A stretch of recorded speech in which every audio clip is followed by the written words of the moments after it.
jaruma Halima Atete ta bayyana a cikin shirin Labarina. Shin ta maye gurbin Dija ne ko kuwa?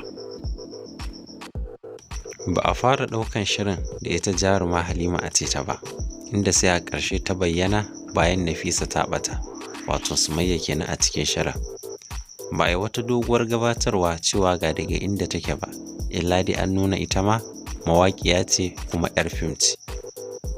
Amma wasu suna ganin ita ta maye gurbin Dija, wato Hafsat Barauniya, tunda ita Dija ita ce kusan wacce take bayan Rukayya take ma'amala da gidansu Sumayya da kuma baba Sumayya.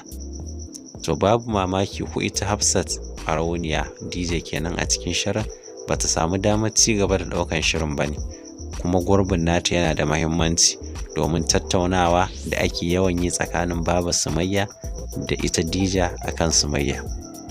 Wasu suna ganin hakan yasa aka bayyana Halima Atete, to amma ba a bayyana cewa an canja ta bane. Hakan yasa ma ita Atete ta zo da sunanta daban, Dija daban, don kai ya zamana canje-canjen jaruman yayi yawa, tunda tun farkon fara shirin an samu canje-canje, kuma ana tunanin za a samu wasu canje-canjen a gaba.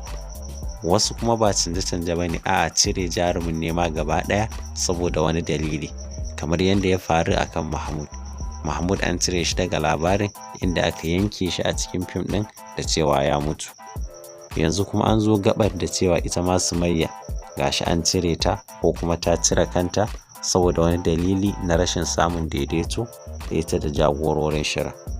Kuma mutane suna ganin akwai yiwuwar nan gaba ma za a ƙara ganin wasu jaruman babu su, ko a canja su idan hali ya yiwu. Da haka za mu jira mu ga me zai kasance a episode na gaba, kuma